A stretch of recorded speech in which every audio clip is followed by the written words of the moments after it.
মির্চি নিবেদন গল্প gold mine. গল্প গোল্ড মাইন।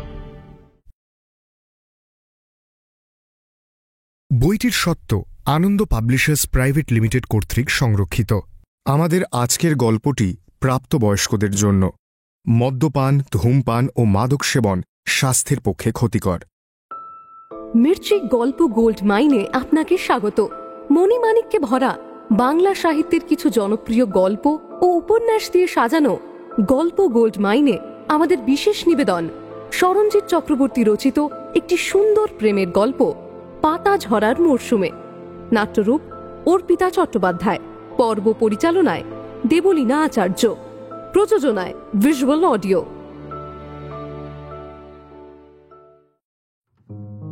আপনাকে একটা জিনিস দেব বলে দাঁড়িয়ে আছি। আমায়? হ্যাঁ, এটা। আগে আপনি এর কোনো উত্তর দেননি, এবার কিন্তু প্লিজ দেবেন। শেষ হওয়ার আগে কোনো কিছুই শেষ হয় না দিয়েগো। তুমি খুব ভালো খেলো, কিন্তু জেনো বেস্ট ক্যান বি বেটার।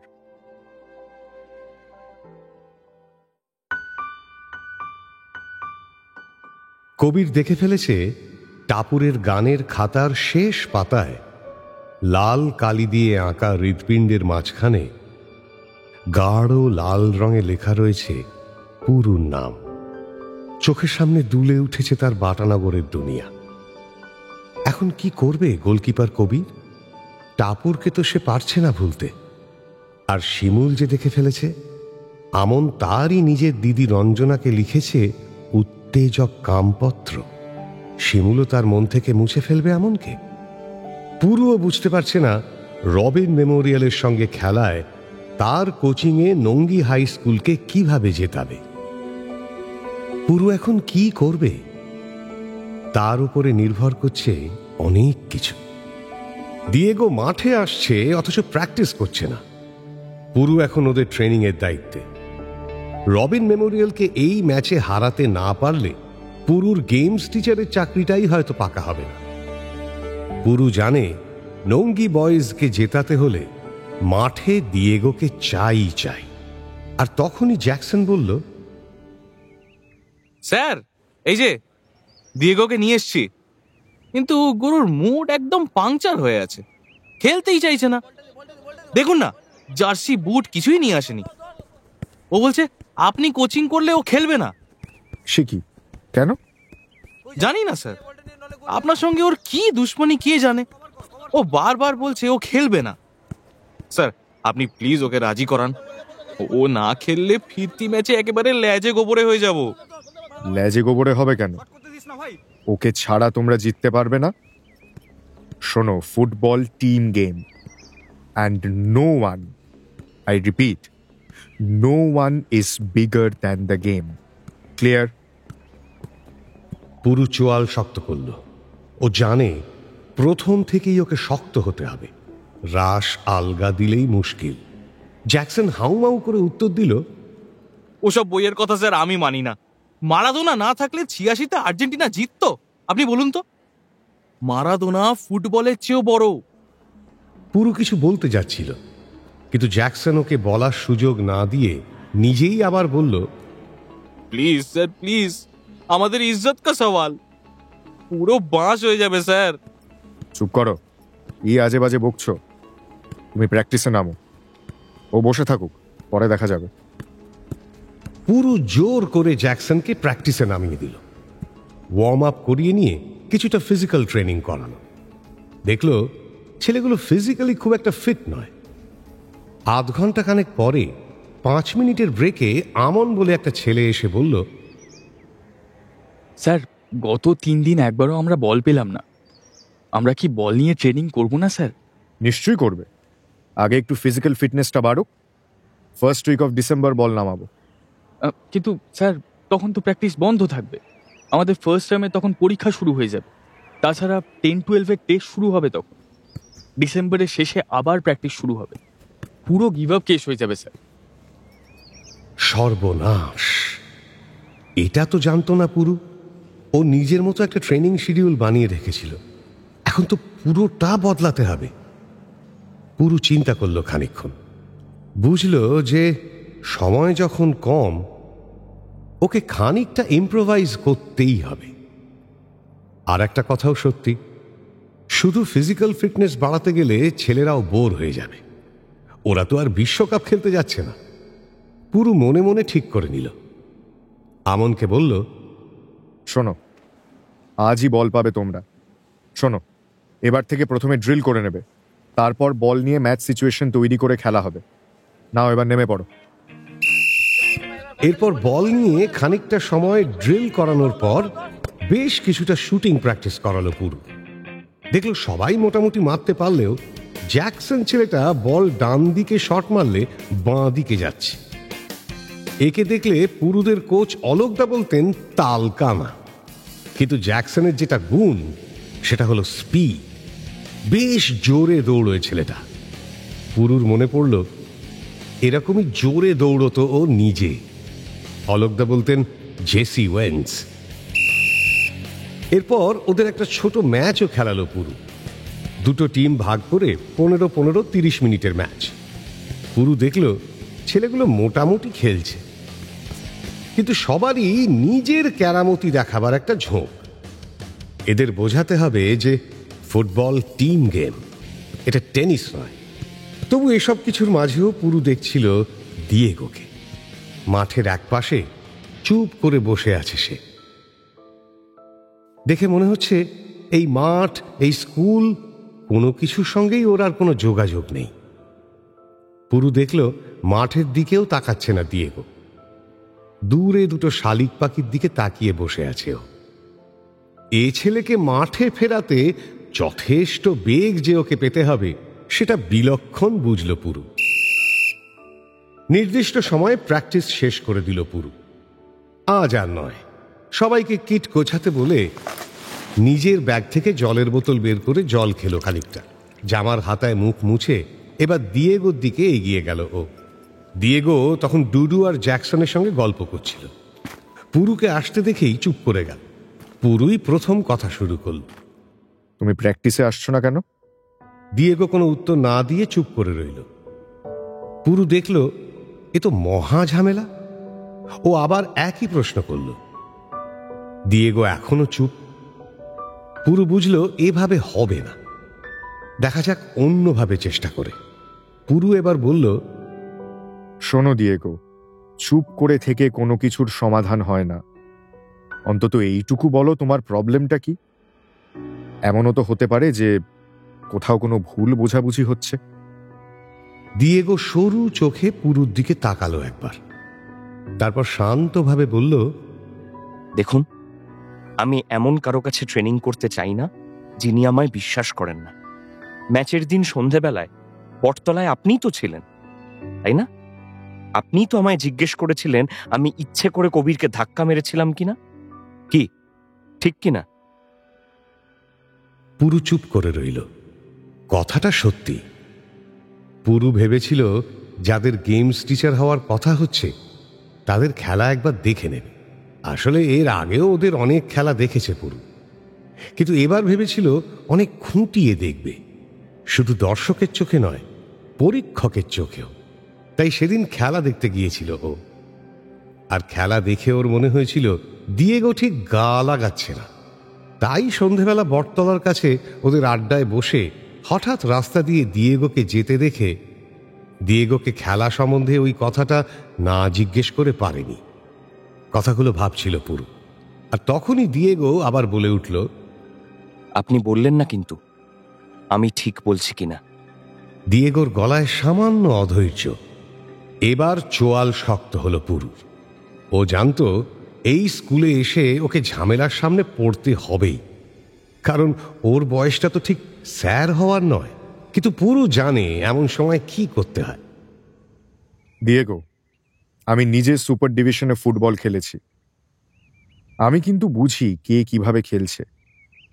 সেদিন তুমি যে ঠিক খেলোনি সেটা তুমি নিজেও জানো। শোনো, তুমি ভালো প্লেয়ার, তাই তোমাকে এতগুলো কথা বলছি।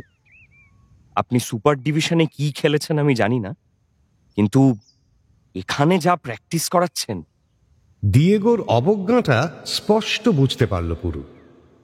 তারও যেন জেদ চেপে গেল। পুরু কঠিন গলায় বলল, আচ্ছা, তুমি ফুটবলের সব জানো দেখছি। তুমি আমায় কাটিয়ে বেরোতে পারবে দিয়েগো? যদিও আমি ডিফেন্সে খেলতাম না, তবু পারবে? দিয়েগো দমে যাওয়ার পাত্র নয়। কনফিডেন্টলি বলল দিয়েগো, পারবো, 100-র মধ্যে 100 বার পারবো। ওকে, কাম অন দেন। বলেই বল হাতে মাঠের দিকে এগিয়ে গেল পুরু। দিয়েগো বন্ধুদের দিকে তাকিয়ে হেসে চোখ টিপল একবার, তারপর মাঠের দিকে এগোলো। জ্যাকসন ডুডুকে চাপা গলায় বলল, দেখলি? হ্যাঁ দেখলি স্যার কেমন কায়দা করে দিয়েগোকে মাঠে নিয়ে গেলেন? ভাই রে ভাই, একদম কাকা টাইপের স্যার। ওদিকে মাঠে বল নিয়ে দিয়েগোর মুখোমুখি দাঁড়িয়ে পুরু বলল, 100 বার নয়, 3 বার, জাস্ট 3 বার তুমি আমায় কাটিয়ে বেরো। দিয়েগো প্যান্ট গুটিয়ে পা দিয়ে বলটাকে আলতো জাগ করে বলল, ঠিক আছে, now may we start. Come on. বলেই পুরু ঝুঁকে দাঁড়ালো একটু। পুরু জানে এটা ওর করা উচিত নয়, কারণ এটা ওর হাঁটুর পক্ষে খুব খারাপ। তবু রিস্ক নিতেই হবে। বল পায়ে দ্রুত এগিয়ে এলো দিয়েগো। বাঁ পায়ের সামনে বলটা লাট্টুর মতো ঘুরছে। পুরু একবার সামনে এগোলো একটু। দিয়েগো চট করে বলটা একবার সামনে টেনে নিয়ে আবার পুরুর দু পায়ের মধ্যে দিয়ে গলিয়ে ওকে সহজেই কাটিয়ে বেরিয়ে গেল। পুরু ঘুরে দেখল দিয়েগো হাসছে। পুরু মনে মনে বলল, ভালো, খুব ভালো। এরকম স্কিল সত্যিই সহজে দেখা যায় না। পুরু বলল, গুড, ওয়ান্স মোর। কিন্তু দ্বিতীয়বারও একই অবস্থা। পুরু ট্যাকেল করবার আগেই দিয়েগো ওকে কাটিয়ে বেরিয়ে গেল। আর এবার হাঁটুতে একটু লাগলো পুরু। বড্ড ঝুঁকি নিয়ে ফেলছে ও। পুরু নিজেকেই মনে মনে বলল, তবু টিকে থাকতে হবে, লড়াইটা ছাড়লে চলবে না। ও দেখল দিয়েগো হাসছে, বলছে, দেখলেন তো, প্র্যাকটিসে আসি না কেন? আপনার কাছে কিছু শেখার নেই আমার। দিয়েগোর কথাটা শুনে পুরু হাসল, বলল, Hey, but I still have my last chance. Come on, Diego. Come on. Diego একবার কাঁধ ঝাঁকালো, তারপর আবার বল নিয়ে এগিয়ে আসতে লাগলো। এবার পুরু বেশি এগোলো না আর। চট করে একবার দেখে নিল দিয়েগোর চোখ। পুরু জানে দিয়েগো বাঁ পায়ের প্লেয়ার। ওর মাথার মধ্যে অলকদাই যেন ওকে বললেন, বাঁ দিকে চুক্তি দে পুরু। তাই হঠাৎ ওর সামনে গিয়ে বাঁ দিকে ঝুঁকল পুরু। রিফ্লেক্সে দিয়েগো বলটা চট করে ডান পায়ে নিয়ে নিল, আর সঙ্গে সঙ্গেই পুরু কড়া ট্যাগ করলো দিয়েগোর ডান পায়ে। হতভম্ব দিয়েগো দেখল বলটা ওর পায়ে নেই। আর পুরু বলটা পায়ে নিয়ে এবার গোড়ালি দিয়ে জ্যাগ করছে। পুরু হাসল, বলল, শেষ হওয়ার আগে কোনো কিছুই শেষ হয় না দিয়েগো। তুমি খুব ভালো খেলো, কিন্তু জেনো, বেস্ট ক্যান বি বেটার। এবার তুমি ঠিক করো কাল থেকে প্র্যাকটিসে আসবে কিনা। মাঠ ছাড়ার আগে জ্যাকসন এগিয়ে এলো পুরুর কাছে, বলল, স্যার, আপনি ব্যাপক লোক। আপনি এমন কিছু করুন যাতে আমরা রবিন মেমোরিয়ালকে পিষে দিতে পারি। একেবারে বজ্জাত স্কুল ওটা। স্কুল কখনো খারাপ হয় না মনোময়। রবিন মেমোরিয়াল ভালো স্কুল। তোমরা ওদের হারাতে চাইলে তোমাদের ওদের চেয়ে ভালো হতে হবে। আর একটা কথা তোমাদের জেনে রাখা ভালো, আমি কিন্তু রবিন মেমোরিয়ালে পড়াশোনা করেছি। ওটা আমার স্কুল।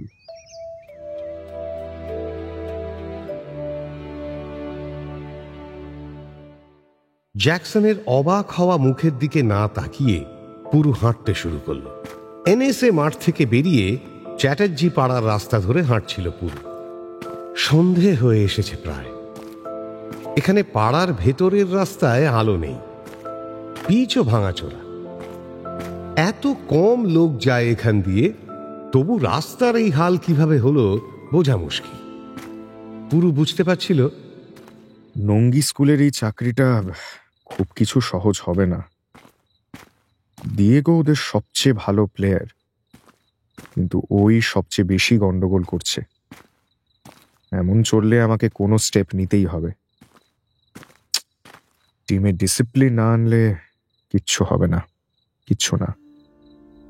পুরুর মনে ভয় আছে একটা, কারণ এখনো স্কুল কর্তৃপক্ষ ওকে নিয়মিত স্কুলে যেতে বলেননি। পুরুকে শুধু সপ্তাহে 2 দিন স্কুলে গিয়ে ওর প্র্যাকটিসের প্রগ্রেস রিপোর্ট লিখে দিয়ে আসতে হয়। ছোট ক্লাসগুলোর গেমস ক্লাস নিতে হয় না ওকে। পুরু জানে এটাই ওর শেষ সুযোগ।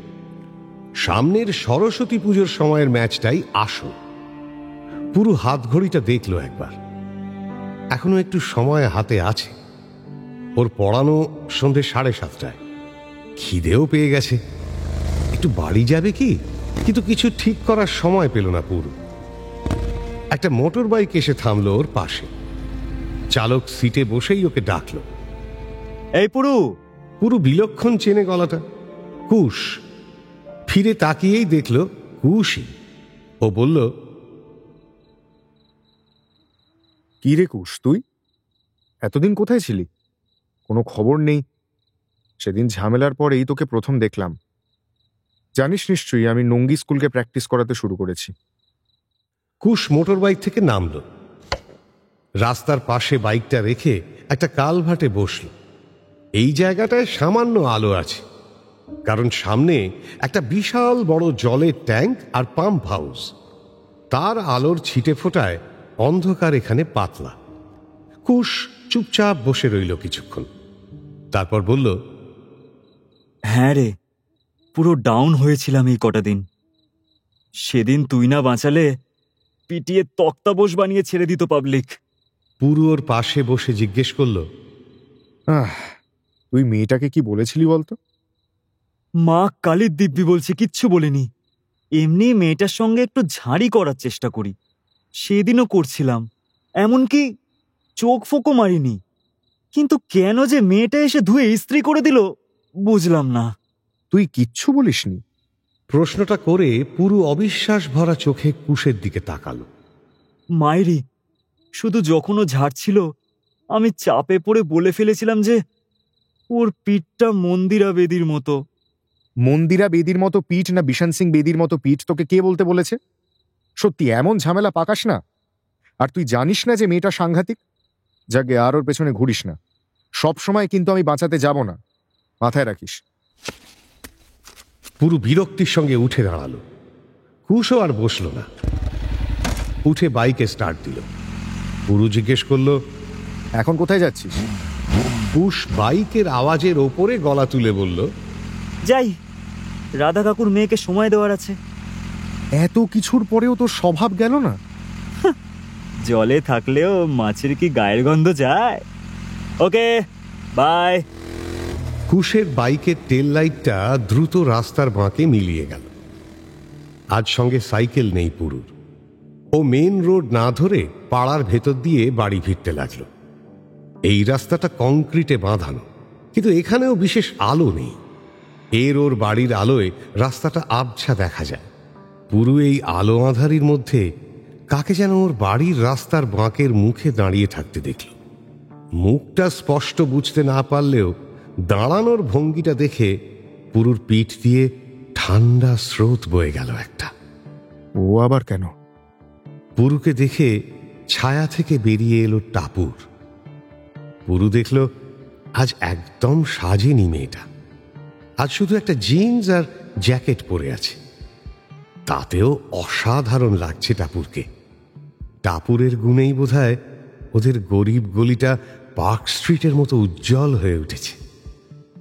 এত সুন্দর একটা মেয়ের মনটা এমন কেন? যাকে পুরু নিজেকে সতর্ক করে নিল। টাপুর খুব নিচু স্বরে বলল, আপনাকে একটা জিনিস দেব বলে দাঁড়িয়ে আছি। আমায়? হ্যাঁ, এটা। আগে আপনি এর কোনো উত্তর দেননি, এবার কিন্তু প্লিজ দেবেন। টাপুর একটা খাম এগিয়ে দিল পুরুর দিকে।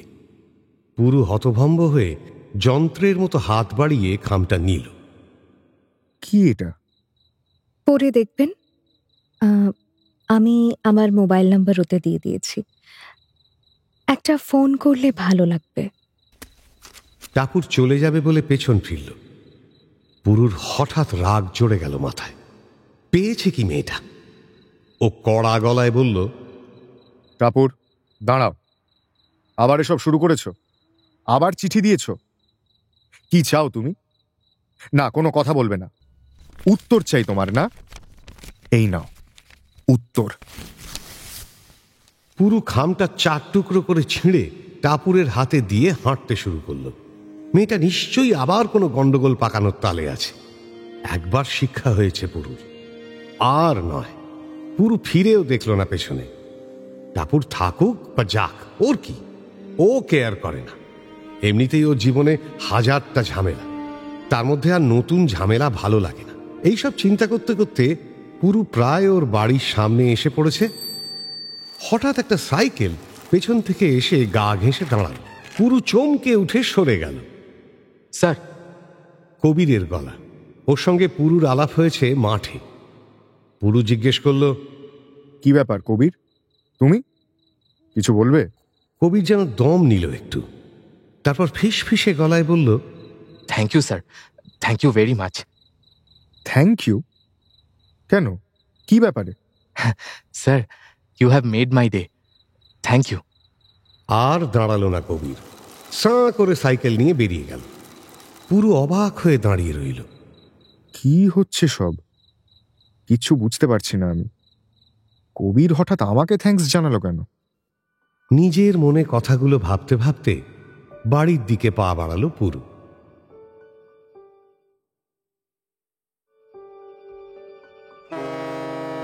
বিকেলটা এখন বড্ড তাড়াতাড়ি ঘোলাটে হয়ে আসে। গঙ্গার ওপারের ইটভাটার রোগা রোগা চিমনিগুলো থেকে সরু সুতোর মতো ধোঁয়া উঠছে এখনো। জলে ভাটার টান, নদীটা মরে আসছে ক্রমশ। দিয়েগোদের ছোটবেলায় নদীটা এমন ছিল না। ও প্রতি মহালয়ায় বাবার সঙ্গে এখানে আসতো।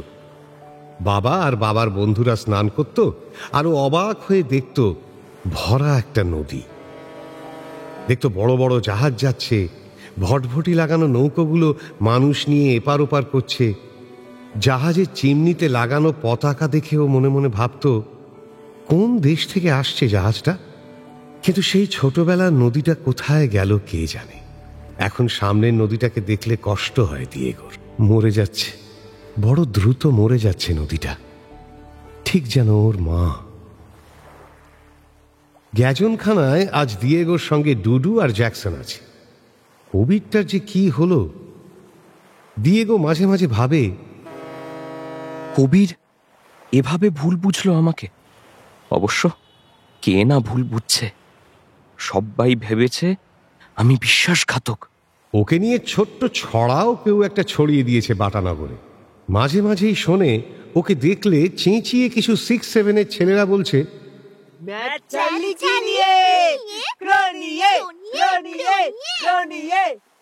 দিয়েগো জানে দক্ষিণ আফ্রিকার ক্রিকেট ক্যাপ্টেন হ্যান্সি ক্রোনিয়ের কথা।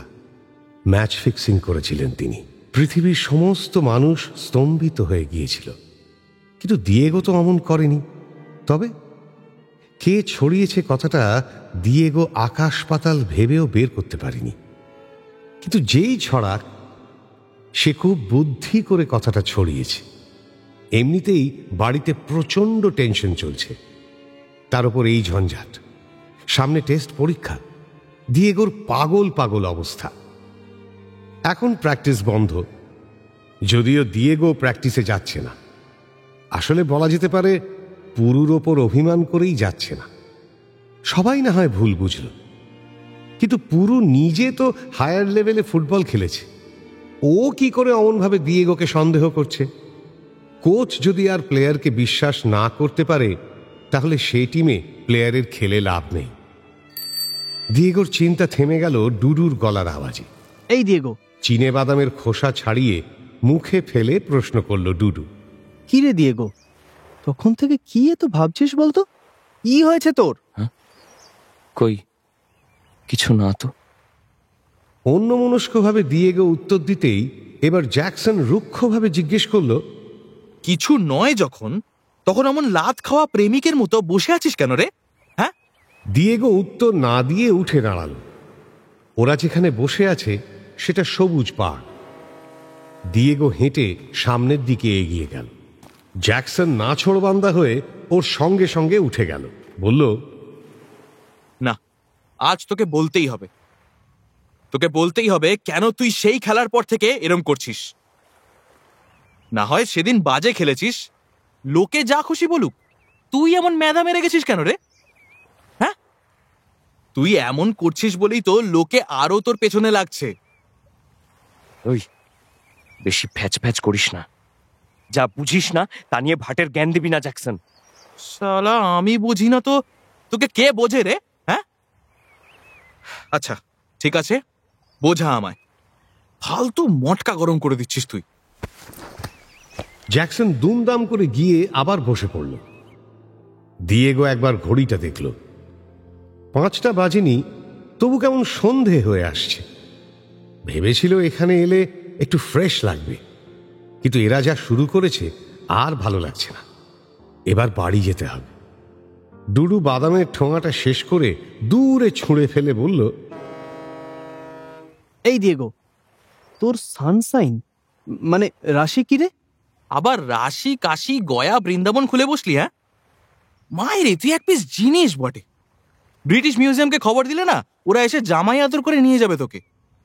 কথায় কথায় খালি পঞ্জিকা, মাদুলি, তাবিজ, তাগা, পূর্ণিমা, অমাবস্যা সব চটকে 34 করে দেওয়া খালি। এই জ্যাকসন, চুপ কর তো। তুই কি বুঝিস রে? খালি ফটফট। আর তোকেই বা কে জিজ্ঞেস করেছে? ডুডুও যথাসম্ভব প্রতিবাদ করল, কিন্তু তাতে জ্যাকসন একটুও না দমে আবার বলল, আমি বলছি। আচ্ছা দেখি আমার সম্বন্ধে কিছু বলতে পারিস কিনা। নে, আমার রাশি কর্কট। ভাগ শালা, তোর মতো মরকটের প্রেডিকশন করি না আমি। ডুডু জ্যাকসনকে আর পাত্তা না দিয়ে আবার দিয়েগোকে জিজ্ঞেস করল, এই দিয়েগো, বল না তোর রাশিটা কি? জেমেনি মানে মিথুন।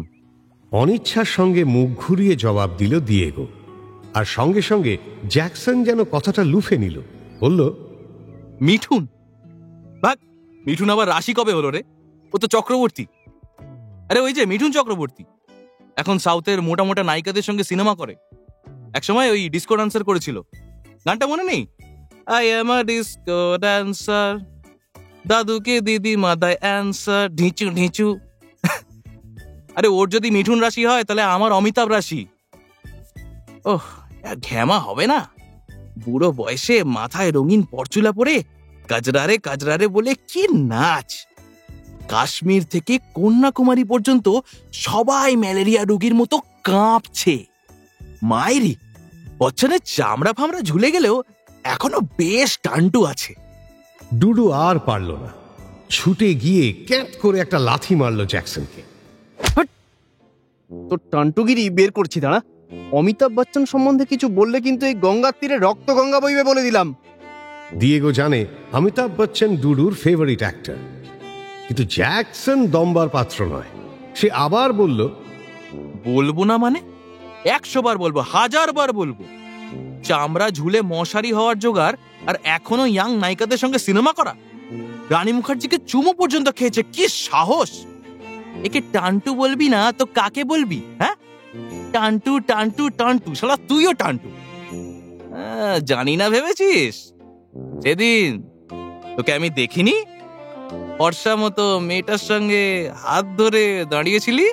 হ্যাঁ, দিয়েগো দেখল জোঁকের মুখে নুন পড়ল যেন। এই শেষ কথাটাতে চুপসে গিয়ে ডুডু চুপ করে গেল। দিয়েগো বুঝল কোনো কেস আছে, কিন্তু এ ব্যাপারে ডুডুকে কিছু জিজ্ঞেস করার আগেই হঠাৎ সরসর করে দিয়েগোর পায়ের কাছ দিয়ে কিছু একটা চলে গেল। দিয়েগো চমকে উঠে স্থির হয়ে গেল। সাপ নয় তো? কিন্তু শীতকালে কি সাপ বেরোয়? দিয়েগো মুখ ঘুরিয়ে দেখল, না, সাপ নয়, একটা কাঠবেড়ালি। মাটির রাস্তাটার উল্টো দিকে যে হাঁড়ি কাঠ, তার পাশে গিয়ে ওটা বসেছে। আর হাঁড়ি কাঠটাতে চোখ পড়তেই চমকে উঠল দিয়েগো। প্রায় সন্ধে হয়ে এসেছে। তার অল্প আলোয় মনে হচ্ছে হাঁড়ি কাঠটার কালো কাঠের ওপর লাল ছোপ, রক্ত। দিয়েগো পায়ে পায়ে এগিয়ে গেল সেদিকটায়। দেখল না, রক্ত নয়, কেউ বোধহয় খয়েরি রঙের পানের পিক বা ওই জাতীয় কিছু ফেলেছে ওটার ওপর। দিয়েগো আজকাল সব জায়গায় রক্ত দেখছে যেন। এটা কি ফিয়ার সাইকোসিস? দিয়েগো কি ভীতু হয়ে যাচ্ছে? আসলে বাড়ির আবহাওয়াটাই কেমন মৃত্যুর মতো হয়ে গেছে। ওর শ্যামলা সুন্দর ছোট্টখাট্ট মা দিনকে দিন কেমন আরো ছোট হয়ে বিছানার সঙ্গে মিশে যাচ্ছে যেন। সারা সংসার হাতের মুঠোয় থাকত মায়ের। বাবার চশমা খোঁজা থেকে দিয়েগোর পেন্সিল কেটে দেওয়া, মা সব করত একা হাতে। দিয়েগো ভাবত, ঠাকুর 10টা হাতে যা করতে পারে না, মা 2টো হাতেই তাই করে দেয়। সারা দিন চরকির মতো ঘুরত মা। দিয়েগোর মনে হতো কে যেন মাকে দম দিয়ে ছেড়ে দিয়েছে। আজ সেই মায়ের দম ফুরিয়ে এসেছে যেন। বিষণ্ণ একটা মানুষ শুয়ে শুয়ে অপেক্ষা করছে মৃত্যুর।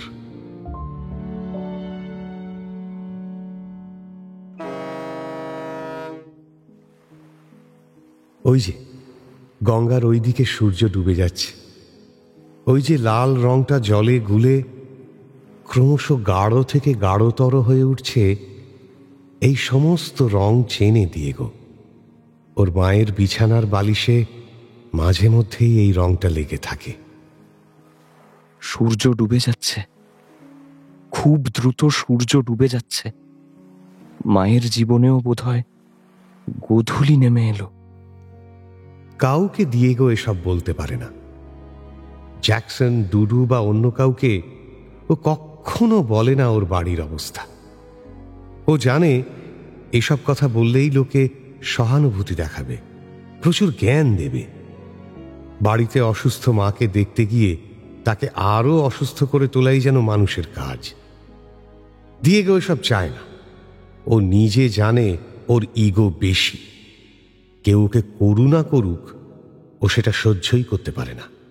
আর মা ওর সবচেয়ে বড় সেন্টিমেন্টের জায়গা। এটা নিয়ে ওকে কেউ কিছু বলুক সেটাও চায় না। মাসখানেক হলো মায়ের অবস্থা এরকম। একদিন সকালে ঘুম থেকে উঠে ওরা দেখেছিল মায়ের কথা হঠাৎ বন্ধ হয়ে গেছে। শ্বাসকষ্ট হচ্ছে খুব, প্রায় কিছুই খেতে পাচ্ছে না। দিয়েগো আর ওর বাবা হতবাক হয়ে গিয়েছিল, হঠাৎ এই কি হলো। তারপর অনেক ডাক্তার বুদ্ধি করিয়েছে ওরা। দিনে দিনে মায়ের অবস্থা ক্রমশ খারাপ হয়েছে। লিকুইড ছাড়া আর অন্য সব কিছু খাওয়া বন্ধ হয়ে গেছে। কোনো ডাক্তারই ধরতে পারেনি কি হয়েছে। তারপর একদিন শুরু হলো কাশি, আর তার সঙ্গে উঠে আসতে লাগলো রক্ত। আবার ডাক্তার, আবার নার্সিংহোম, কিন্তু এবারও কেউ বুঝল না কি ব্যাপার। হাজারো টেস্ট করা হলো, তাতে শুধু জানা গেল যে শ্বাসনালী আর খাদ্যনালী ফুলে প্রায় বন্ধ হয়ে আছে। কিন্তু কেন এমন হলো কেউ ধরতে পারল না। চোখের সামনে মা ক্রমশ নির্জীব হয়ে পড়তে লাগলো। অসহায়ের মতো দিয়েগো আর ওর বাবা দেখতে থাকলো প্রায় দম ফুরিয়ে আসা একটা পুতুলকে। দিয়েগো এসব বলবে কাকে? ফুটবল ছাড়া ওর জীবনের বাকি সবটাই তো ওর মা। মায়ের সঙ্গেই ওর সব ঝগড়া, সব বন্ধুত্ব। সব কথা তো দিয়েগো একমাত্র মাকেই বলতো। এমনকি রূপাইয়ের কথাও একমাত্র মাকেই বলেছে দিয়েগো। মা একটুও রাগ করেনি, শুধু বলেছে কাউকে ভালো লাগলেই তো হলো না, আগে জীবনে যোগ্য হতে হয়। দিয়েগো জানে যোগ্য ওকে হতেই হবে। ফুটবলের যোগ্য, ওর মায়ের যোগ্য, আর রূপাইয়ের যোগ্য। আর মায়ের এই অবস্থা। দিয়েগোর আজকাল চারিদিক কেমন সব অন্ধকার লাগে। আর সবচেয়ে মারাত্মক খবরটা এসেছিল সেই ফুটবল ম্যাচটার দিন দুপুরে। আর সেই খবরটা ঢেউয়ে তছনছ হয়ে গেছে দিয়েগোর জীবন। ম্যাচের আগের দিনটা খুব যন্ত্রণায় কেটেছিল দিয়েগোর। খালি মনে পড়ছিল রুদ্রর প্রস্তাবটা। ম্যাচ ছাড়, রূপাই তোর। নিজের কাছে এখন স্বীকার করতে লজ্জা নেই দিয়েগোর যে রুদ্রর প্রস্তাবটা ওর খারাপ লাগেনি, কারণ এই ম্যাচটায় হারলে সামনের ফিরতি ম্যাচটা তো আছেই। রূপাইয়ের জন্য একটা ম্যাচ ছাড়তেই পারে দিয়েগো। আর যেহেতু রবিন মেমোরিয়াল রূপাইয়েরও স্কুল, সেহেতু ওদের স্কুল জিতলে স্বাভাবিকভাবেই রূপাই খুশি হবেই। দিয়েগো মোটামুটি ঠিক করে ফেলেছিল ম্যাচটা ছেড়েই দেবে। ওর এই মন খারাপের জীবনে রূপাই তো একমাত্র আনন্দ, তাই ভেবেছিল এই সুযোগটা ও ছাড়বে না।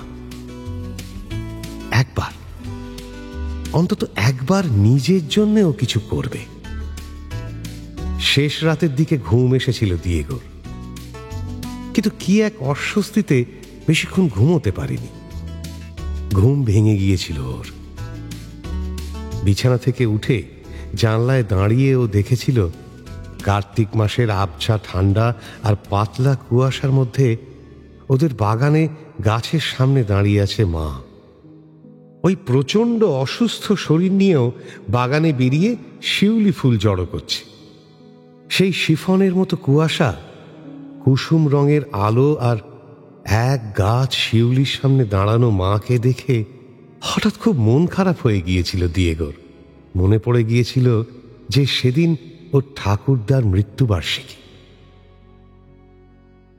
দিয়েগোর মাকে নিজের মেয়ের চেয়েও বোধহয় বেশি ভালোবাসতেন ওর ঠাকুরদা। মা এত কিছুর মধ্যেও দিনটা ভোলেনি। ঠাকুরদার ছবি সাজাবে বলে মা শিউলি জড়ো করতে উঠেছে। দিয়েগোকে দেখে মা কষ্ট করে বলেছিল, আজ ঠাকুরদার মৃত্যুদিন দয়া, মনে আছে তো? আজ ম্যাচটা কিন্তু ভালোভাবে খেলিস। দিয়েগোর সবকিছু গুলিয়ে গেল যেন। ঠাকুরদার কাছেই ফুটবলের শুরু দিয়েগোর। ঠাকুরদা বলতেন, দয়া, মা, দেশ আর ফুটবল, এর সঙ্গে কোনোদিন বিশ্বাসঘাতকতা করবি না। ভালো প্লেয়ার সবাই হয় না রে, কিন্তু ভালো স্পোর্টসম্যান হওয়া যায়। মায়ের কথায় ছোটবেলা, প্রথম 3 নম্বর ফুটবল, প্রথম বুটের গন্ধ, প্রথম গোল করার আনন্দে সারা রাত ঘুমোতে না পারা, সব একসঙ্গে স্রোতের মতো ফিরে এলো। রূপাই, রুদ্র, প্রেম সব কেমন কুঁকড়ে গেল যেন। সারা রাত ধরে নিজেকে বোঝানো যুক্তিগুলো ক্রমশ ভেঙে গেল দিয়েগোর। নিজের প্রতি কেমন একটা ঘৃণা হতে শুরু করলো। ইস, কি করতে যাচ্ছিলাম আমি?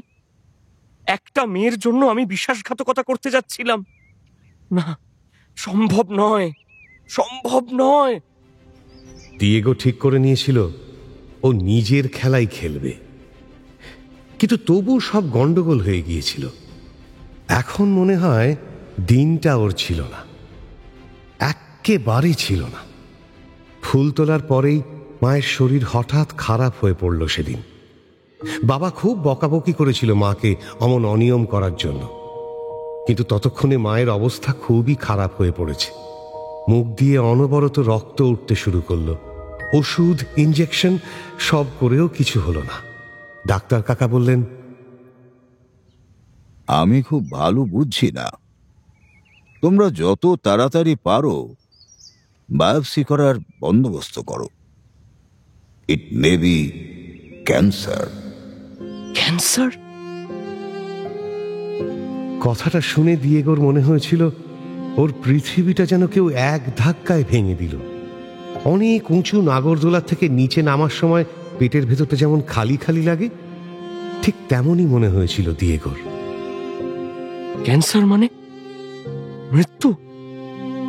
মা মারা যাবে, মা আর থাকবে না? তাহলে তাহলে আমার কি হবে? কি হবে আমার?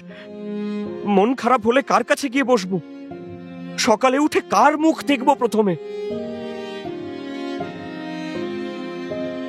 মাকে তক্ষুনি বাটা হাসপাতালে ভর্তি করা হয়েছিল, কারণ 24 ঘন্টা অবজারভেশনে রাখা দরকার। দিয়েগো ঠিক করে নিয়েছিল সেদিনের ম্যাচটা আর খেলবে না। মায়ের এই অবস্থার মধ্যে ও কোনো কিছুতেই মনঃসংযোগ করতে পারবে না, কিন্তু মা শোনেনি। এত কিছুর মধ্যেও মা ভোলেনি ম্যাচের কথা। জোর করে দিয়েগোকে মাঠে পাঠিয়েছিল। মায়ের কথা শুনে মাঠ অবধি চলে গিয়েছিল দিয়েগো, কিন্তু আর পারেনি। এ তো সিনেমা নয় যে এর মধ্যেও নায়ক দারুণ খেলে ম্যাচ জিতে যাবে। দিয়েগো স্যারকে গিয়ে বলেছিল ও ম্যাচটা খেলতে পারবে না, কিন্তু বরুণ স্যার শোনেননি, জোর করে নামিয়ে দিয়েছিলেন মাঠে। দিয়েগো কিছুতেই স্যারকে বলতে পারেনি মায়ের কথা, কারণ এটা দিয়েগো পারে না। নিজের সমস্যা, কষ্ট ও কোনো দিন কাউকে বলতে পারে না। আরও জানে এই ব্যাপারটা এমন যে লোকে জ্ঞান ছাড়া ওকে আর কিছুই দেবে না। খেলতে নেমে শুধু মায়ের কথাই মনে পড়ছিল দিয়েগোর। মা কি সত্যি মারা যাবে? মায়ের কি ভালো হওয়ার সম্ভাবনা নেই?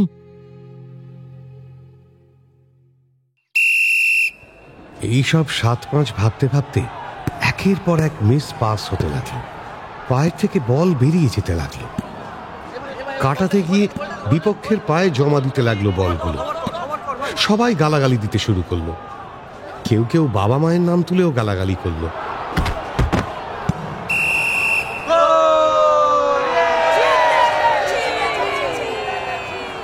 আর এইসব হট্টগোলের মধ্যে কিভাবে জানি গোলটা খেয়ে গেল ওরা। দিয়েগো সত্যি কবিরকে ইচ্ছে করে ধাক্কা মারেনি। কেন মারবে? কিন্তু ভগবান জানে কিসের থেকে কি হলো। ভেসে আসা বলটা লক্ষ্য করে লাফিয়েছিল দিয়েগো বলটা ক্লিয়ার করবে বলে, কিন্তু কোথা থেকে কবির লাফিয়ে উঠল বলটা ফিস্ট করবে বলে। আর কেউই ওরা বলটা পেল না। নিজেদের মধ্যে ধাক্কা খেয়ে মাটিতে পড়ে গেল। কেউ কোনো প্রশ্ন করল না। সবাই একচেটিয়াভাবে দিয়েগোকে বিশ্বাসঘাতক বলে গালাগালি করতে লাগল। কবির তো ওর গায়ে পর্যন্ত হাত তুলেছিল। রুদ্র খেলার শেষে এসে ফিসফিসে গলায় থ্যাঙ্কস দিয়ে গেল ওকে। কেন থ্যাঙ্কস? দিয়েগো রুদ্রকে বলতে গিয়েছিল যে ও ইচ্ছে করে খারাপ খেলেনি, কিন্তু রুদ্র ওকে পাত্তাই দেয়নি। এই সবের মধ্যেও ওকে সেদিন বাড়ি ফিরে হাসপাতাল যেতে হয়েছিল। এখন রাস্তার লোকেরা পর্যন্ত ওকে ম্যাচ নিয়ে উল্টোপাল্টা প্রশ্ন করে। এ কলঙ্ক কোনো দিনও কি ওর যাবে? এই প্রায় সন্ধ্যের গঙ্গার দিকে চুপ করে তাকিয়েছিল। দূরে একটা মোটর লঞ্চ আসছে। অন্ধকারে স্পষ্ট দেখা যাচ্ছে না সেটা, কিন্তু লঞ্চের মধ্যে হলুদ আলোটা পরিষ্কার দেখা যাচ্ছে। লঞ্চের সঙ্গে সঙ্গে আলোটাও এগিয়ে আসছে ঘাটের দিকে। ওই সামান্য আলোটুকুও যদি নিজের জীবনে দেখতে পেত দিয়েগো। কি রে দিয়েগো, কি বিড়বিড় করছিস? ডুডু এসে কাছে দাঁড়িয়েছে। দিয়েগো মুখ না ঘুরিয়ে জবাব দিল, কিছু না, এমনি। শুনলাম কাকিমার শরীরটা নাকি খারাপ। কি হয়েছে রে? ডুডু জানলো কি করে? দিয়েগো তো কাউকে বলেনি। ওর বাড়িতেও বন্ধুদের যেতে বলে না। ডুডু বোধহয় বুঝতে পারল দিয়েগোর মনের ভাব। কাকুর সঙ্গে দেখা হলো আজ, তখনই জানলাম। অবশ্য কাকুর ডিটেলে কিছু বলেননি। কাকুর তাড়া ছিল। আচ্ছা ছেলে তো তুই, আমাদের কিচ্ছু বলিসনি। কি হয়েছেটা কি কাকিমার? কি বলবো বল? সবার জীবনেই নানা সমস্যা থাকে, অসুবিধে থাকে। সেটা বলে লাভ আছে?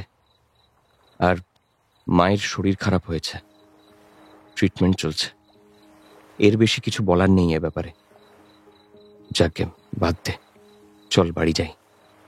চল বাড়ি যাই। দিয়েগো আর সময় নষ্ট করল না। সাইকেলটা নিয়ে বাঁধ থেকে নেমে এলো। ডুডু আর জ্যাকসনও এলো পেছন পেছন। শিব মন্দিরের সামনে থেকে সাইকেলে উঠে পড়ল ওরা। এতক্ষণ চুপ করে থাকা জ্যাকসন এবার মুখ খুলল। আমায় একটু ইকোজিওর কয়েকটা চ্যাপ্টারের নোট দিবি ডুডু? কিচ্ছু বুঝতে পারছি না ভাই। আচ্ছা ঠিক আছে, আমাদের বাড়ি চল। তোদের বাড়ি? মাথা খারাপ না কুমির তাড়া করেছে আমাকে? যা এক পিস ঠাকুরদা বানিয়েছিস না ডুডু, ঝম্প পুরো। কেন? আমার ঠাকুরদা তোকে কি করেছে? বল কি করতে বাকি রেখেছে? মাইরি প্যান্টুলন খুলে নেবার জোগাড় করে প্রতিবার।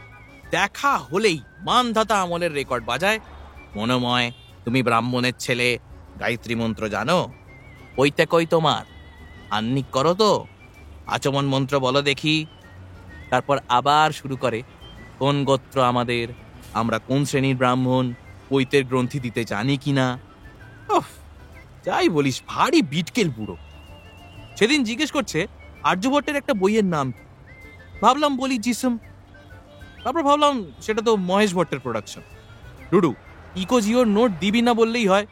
ওই ব্রাহ্মণ হিটারের সামনে আমায় না নিলেই হচ্ছে না নাকি? হ্যাঁ, এই তুই চুপ কর তো, থাম এবার। আমি কি ভুলভাল কথা বলছি? হ্যাঁ বল, উনি এরম বলেন না? হ্যাঁ।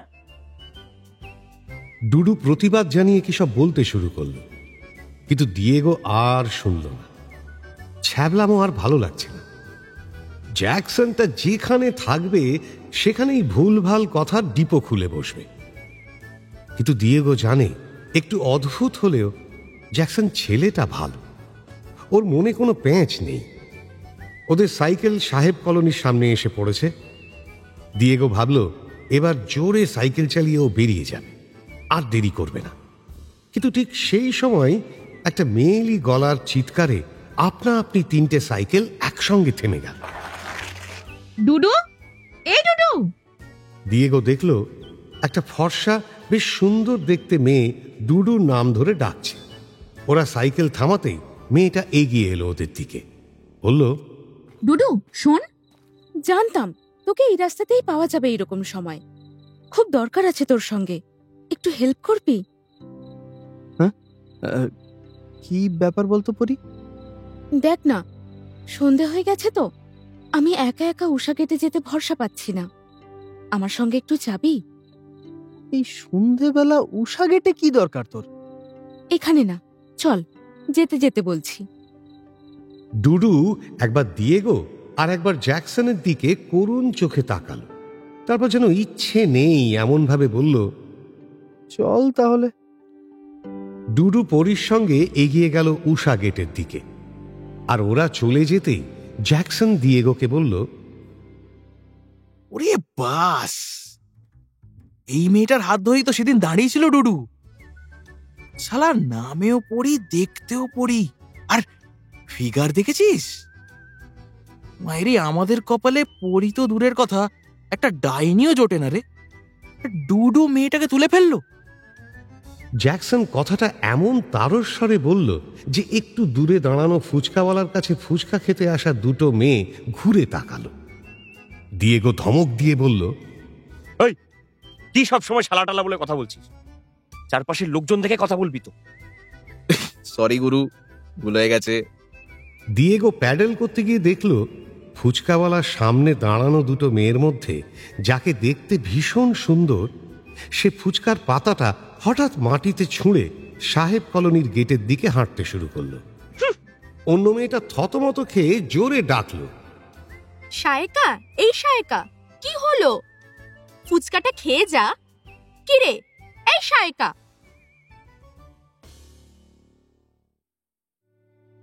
দিয়েগো আর দাঁড়ালো না। রাস্তার ঘটনা দেখলে ওর হবে না, ওর দেরি হয়ে যাচ্ছে। ওর মায়ের বায়োপসির রিপোর্টটা আসার কথা আজ সন্ধ্যের সময়। মা এখন বাড়িতেই আছে। দিয়েগো ভাবল, মায়ের কি সত্যি ক্যান্সার হয়েছে? দিয়েগো কিচ্ছু ভাবতে পারছে না। ও দ্রুত সাইকেল চালাতে লাগলো। যদিও মায়ের কাছে মিনতিদি আছে, মানে মিনতিদি সবসময়ই মায়ের কাছে থাকে মাকে দেখাশোনা করার জন্য, তবু আজ রিপোর্ট আসবে বলেই যেন ভেতরে একটা চাপ অনুভব করছে দিয়েগো। বাজারে কি একটা দরকার আছে বলে মল্লিক বাজারের মোড় থেকে ডান দিকে চলে গেল জ্যাকসন। আর তার একটু পরে বটতলার কাছে এসে সাইকেলের স্পিড কমিয়ে দিল দিয়েগো, বা বলা যায় কমাতে বাধ্য হলো, কারণ দেখল সামনেই রূপাই আসছে। ওকে দেখে রূপাইও দাঁড়িয়ে পড়ল। তারপর দিয়েগোকে অবাক করে ওর দিকে এগিয়ে এলো। দিয়েগোর গলা শুকিয়ে কাঠ, হাঁটু দুটো কাঁপছে। মেয়েটা ওর দিকেই আসছে। রূপাই ওর সামনে এসে সামান্য হাসল, জিজ্ঞেস করল, তুমি কদিন স্যারের কাছে পড়তে যাওনি কেন? কথাটা সত্যি, দিয়েগো স্যারের কাছে কদিন যায়নি। ও বলল, না মানে এমনি। শরীর ঠিক আছে তো? হ্যাঁ। ছোট্ট করে উত্তর দিল দিয়েগো। আসলে ও অনেক বড় করে অনেক কিছু বলতে চাইছিল, কিন্তু সেই এক সমস্যা, কি যেন ষড়যন্ত্র করে ওর মুখে ব্লটিং পেপার ঢুকিয়ে দিয়েছে আবার। রূপাই আবার জিজ্ঞেস করল, তোমায় খুব ডিস্টার্ব দেখাচ্ছে। Are you sure everything is alright? হ্যাঁ, না না, সব ঠিক আছে। দিয়েগো কোনো মতে বলল। রূপাই শ্রাগ করল, তারপর বলল, ওকে, যদি ওই ক্লাসের নোটগুলো তোমার লাগে আমায় বলো, আমি দেব। ধন্য হয়ে গেল যেন দিয়েগো। রূপাই নিজের হাতের লেখা নোটস দিয়েগোকে দেবে? মেয়েটা কি ভালো। মনে মনে রূপাইকে একটা লম্বা চুমু খেলো দিয়েগো, আর বাস্তবে বলল, থ্যাংক ইউ, আমার খুব উপকার হবে। দিয়েগোর থ্যাংক ইউ শুনে রূপাই অসাধারণ হাসি দিল একটা, তারপর মিষ্টি করে বলল, বাই দেন, টেক কেয়ার। রূপাইয়ের চলে যাওয়ার দিকে তাকিয়ে দিয়েগো ভাবল, এবার থেকে সরকারের উচিত নিয়ম করে এই মেয়েটার হাসি বন্ধ করে দেওয়া। আর একবার হাসলেই দিয়েগো মারা পড়ত। কিন্তু আবার মনে পড়ে গেল যে মায়ের রিপোর্ট আসবে আজ। দিয়েগো ঘড়ি দেখল, হয়তো রিপোর্ট এসেও গেছে। ও আবার সাইকেল ছুটিয়ে দিল। বাড়িটা আজ কেমন যেন অন্ধকার আর চুপচাপ লাগলো দিয়েগোর। এমন তো থাকে না। সন্ধেবেলা ওদের বাড়ির সব ঘরেরই আলো জ্বালানো থাকে। ব্যাপার কি? সাইকেলটা কোনো রকমে উঠোনে রেখে দ্রুত ঘরে ঢুকল ও। মা বিছানায় শুয়ে, বাবা বসে আছে পাশে। সামনের চেয়ারে ডাক্তার কাকু, আর ডাক্তার কাকুর হাতে ধরা একটা বড় সাদা কাগজ। দিয়েগো দেখেই বুঝল ওটা রিপোর্ট। কিন্তু কি লেখা আছে ওতে? মায়ের কি সত্যি গ্রাসনালীর ক্যান্সার ধরা পড়েছে? দিয়েগো বাবার মুখের দিকে তাকালো। বাবার চোখ দুটো দেখে থমকে গেল ও। ঠিক সেই সময় ডাক্তার কাকু হাতের সাদা কাগজটা রেখে গম্ভীর গলায় বললেন, শুনুন মিস্টার আংরে। টেনশনে হৃৎপিণ্ডটা মনে হলো মুখ দিয়ে বেরিয়ে আসবে। দিয়েগো যেন আবার ছোট্ট হয়ে গেল। চোখ বন্ধ করে মনে মনে বলতে লাগলো, ঠাকুর, সব ঠিক করে দাও প্লিজ, মাকে বাঁচিয়ে দাও প্লিজ। আর কোনোদিন কিচ্ছু চাইবো না তোমার কাছে।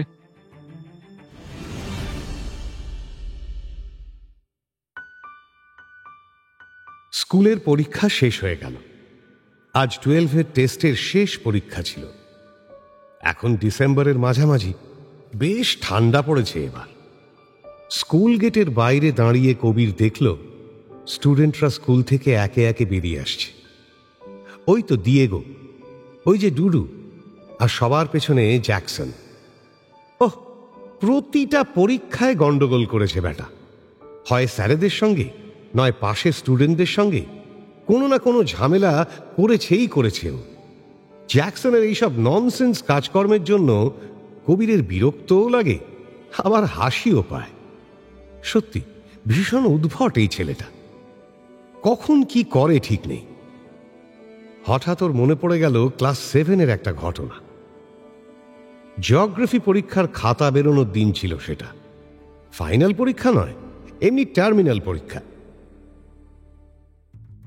জিওগ্রাফিতে জ্যাকসন বরাবর কাঁচা। অবশ্য তখন জ্যাকসন নয়, সবাই মনোময় বলেই ডাকত ওকে। স্যার খাতা নিয়ে ক্লাসে এসে বসে প্রথমেই ডাকলেন জ্যাকসন। বললেন, মনোময়, এদিকে আয়। সবাই তো অবাক। তবে কি ওই হাইয়েস্ট নম্বর পেল? জ্যাকসন কাছে যাওয়াতে স্যার খাতার বান্ডিল থেকে ওর খাতাটা বের করে বললেন, তুই জিওগ্রাফির যে উত্তর লিখেছিস এগুলো কোন বইতে আছে? কেন স্যার? আমাদের জিওগ্রাফি বইতে। আমাদের জিওগ্রাফি বইতে? ইয়ার কি হচ্ছে? স্যার সামান্য উত্তেজিত হয়ে উঠলেন। তারপর ক্লাসের উদ্দেশ্যে বললেন, তোরা শুনবি ও কি উত্তর লিখেছে? শোন তবে। শর্ট নোট লিখতে দেওয়া ছিল জলবিদ্যুতের উপর। আমাদের মনোময় কি লিখেছে শোন। জল থেকে যে বিদ্যুৎ উৎপন্ন হয় তাকে জলবিদ্যুৎ বলে। লোকেরা এই বিদ্যুৎ জলে নেমে তুলতে গেলে শখে পটাপট মরে যায়। তাই প্রচুর বিদ্যুৎ জল থেকে উৎপন্ন হলেও মানুষ তা ব্যবহার করতে পারে না। অর্থাৎ জলবিদ্যুৎ ব্যবহার করতে হলে বিদ্যুৎকে জল থেকে তোলার জন্য উন্নত পরিবহন ব্যবস্থার দরকার।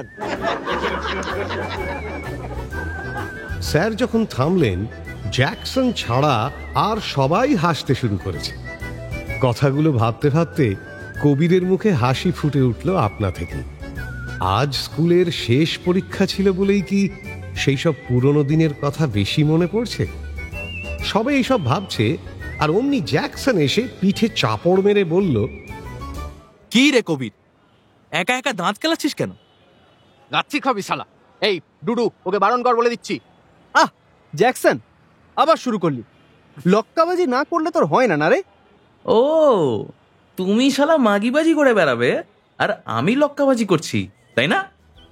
কি বললি তুই জ্যাকসন? ডুডু এবার সত্যিই খেপে গেছে। কবির দুজনের মাঝে এসে দাঁড়াল, বলল, আবার শুরু করলি তোরা? আজ পরীক্ষা শেষ হলো, আজও ঝগড়া করছিস? তুই জানিস না কবির, কিছুদিন আগেই পরি বলে একটা মেয়ের সঙ্গে ডুডু ব্যাপক সিন দিয়েছে। দুজনকেই তো মাঝে মাঝে এদিক ওদিক যেতে দেখা গেছে। অবশ্য এখন কদিন দেখা যাচ্ছে না। আর শালা কি মেয়ে মাইরি, ফ্লুরোসেন্ট কালারের একদম, আর তেমন ফিগার, একেবারে পৃথিবীটাই। সারা শরীরে পাহাড় মালভূমি ভর্তি। কি মাল তুলেছিস ডুডু। জ্যাকসন খিক খিক করে হাসতে লাগলো। ডুডু প্রচন্ড রেগে গেছে, বুঝলো কবির। কিন্তু ছেলেটা ভদ্র, বিশেষ কিছু বলতে পারে না। কবির ওর হয়ে এক লাথি মারল জ্যাকসনকে। চুপ শালা, বেশি কিছু বললে বিচুটি দিয়ে কেলাবো কিন্তু। জ্যাকসন এবার রণে ভঙ্গ দিল। কবির দেখল দিয়েগো এইসবের বাইরে চুপ করে দাঁড়িয়ে আছে দূরে। এবার জ্যাকসন ওর কাছে যাওয়াতে দুজন ফিরে যেতে লাগলো বাড়ির দিকে। ডুডু চিৎকার করে বলল, দিয়েগো, পরশু থেকে প্র্যাকটিস, আসবি কিন্তু। দিয়েগো সাইকেলে করে যেতে যেতে পেছন ফিরে তাকালো একবার, তারপর বুড়ো আঙুলটা তুলল শুধু।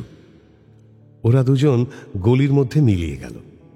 কবির আশ্চর্য হলো, ডুডুকে জিজ্ঞেস করল,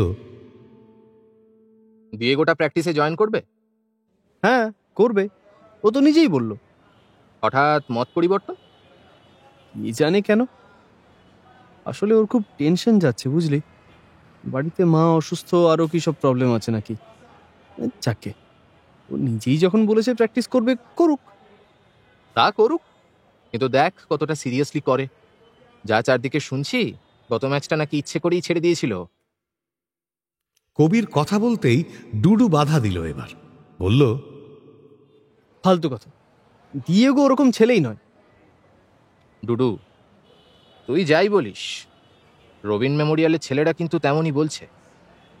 শোন কবির, ওরা এইসব বলে আমাদের টিমটা ভাঙতে চাইছে। ডোন্ট গো বাই দেম কবির। আমি এবার কাটি। আজ পরীক্ষা শেষ বলে মেঘাদিদের বাড়িতে নেমন্তন্ন করেছে। জেঠিমা মানে মেঘাদির মা যা রান্না করবে না, কথা হবে না বাঙালি। বলে ডুডু সাইকেলটা নিয়ে একটু এগিয়ে গিয়েও কিছু মনে পড়তে থেমে গেল হঠাৎ। তারপর কবিরের দিকে ফিরে জিজ্ঞেস করল, হ্যাঁ রে, টাপুর তোর কথা জিজ্ঞেস করছিল। কোনো কেস করিসনি তো? মেয়েটা কিন্তু সুবিধের নয়। হ্যাঁ, আবারও বলছি। না না, তুই চিন্তা করিস না। কবির স্বাভাবিকভাবে উত্তর দিল, ডুডু আর ঘাঁটালো না, বলল, ঠিক আছে, যা পারিস কর, আমি এলাম। ডুডু চলে গেল।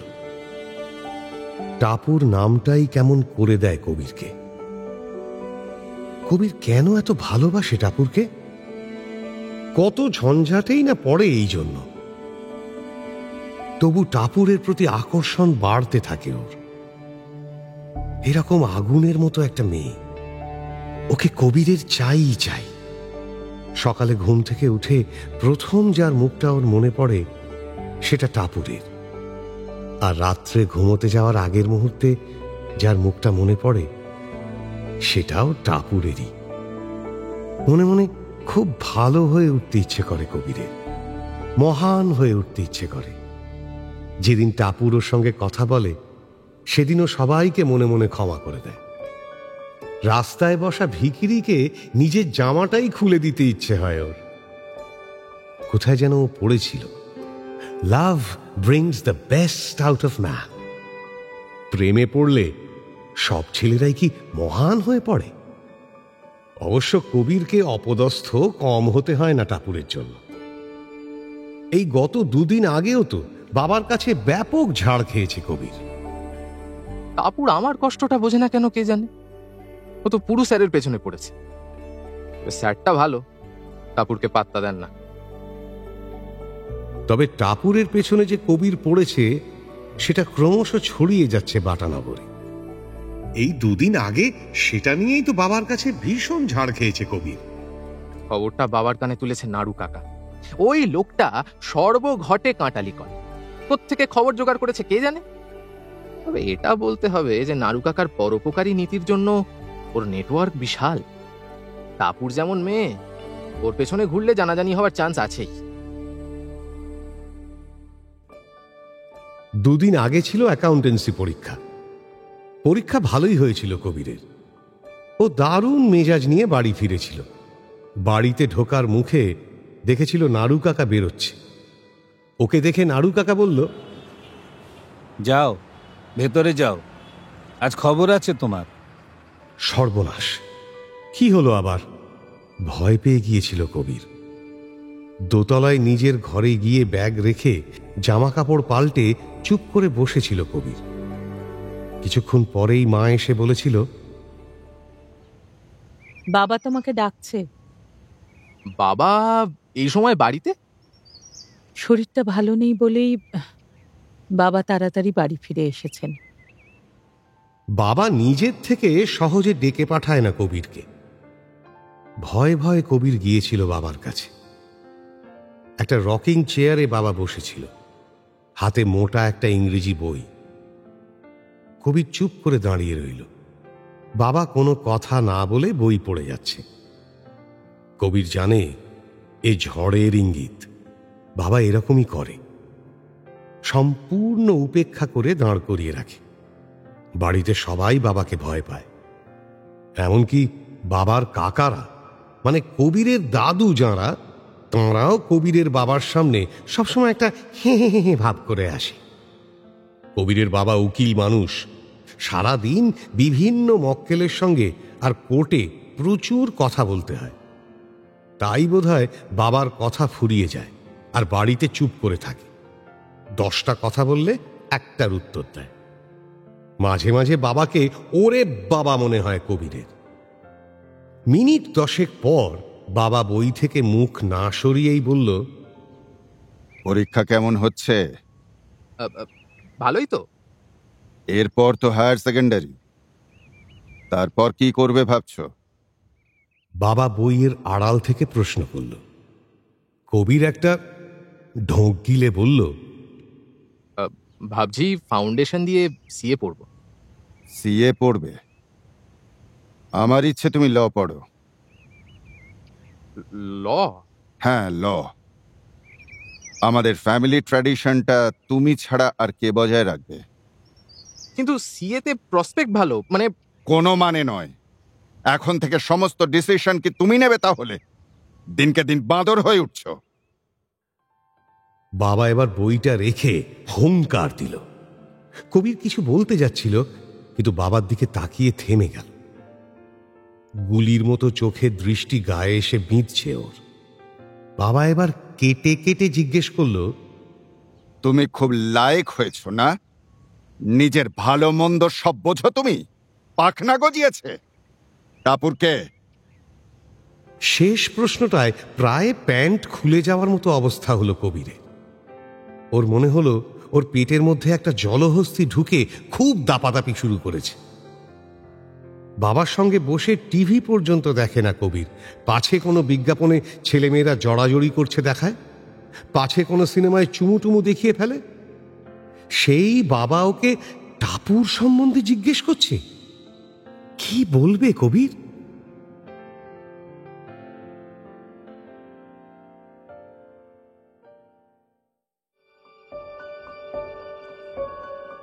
বাটানগরের এই গল্পের সব কাঁচা বয়সের তরুণরা এসে দাঁড়ালো নানান রকম ব্যক্তিগত সমস্যার সামনে। দিয়েগোর সমস্যাটা সবচেয়ে বড় বাস্তব। কি হলো তার মায়ের? কতটা গুরুতর তাঁর অসুখ? ডুডুর হাত ধরে যে সবুজ অন্ধকারে হারিয়ে গেল পরী, তা দেখে সায়কাই বা এত জ্বলে উঠল কেন? টাপুরের কথা কবিরের বাবার কানে তুলে দিল কে? হেমন্তের মরশুম যেন ক্রমে ভারী হয়ে আসছে। নিষ্পত্র গাছে এখন শুধুই শুকনো ডালপালা। তাহলে কি শীত আর কুয়াশাই কেবল নেমে আসবে এই নবীন কিশোরদের জীবনে? নাকি মরা গাঙে প্লাবন আসতে চলেছে? নইলে রূপাই কেন মাঝ রাস্তায় নিজে থেকে কথা বলল দিয়েগোর সঙ্গে?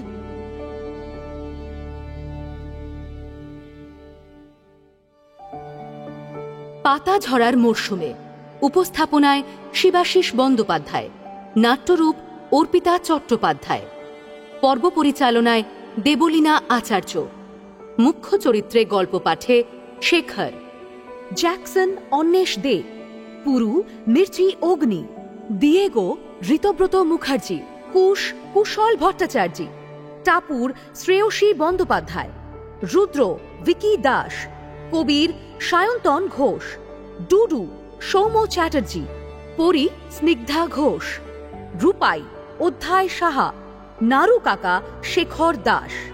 এছাড়াও রয়েছেন অন্যান্য শিল্পীবৃন্দ। আবহ সঙ্গীত কৌশিক দাস, প্রযোজনায় ভিজুয়াল অডিও, সৃজনশীল পরিচালনায় ইন্দ্রাণী চক্রবর্তী। শুনলেন মির্চি গল্প গোল্ড মাইন, স্মরণজিতের লেখা পাতা ঝরার মরশুমে।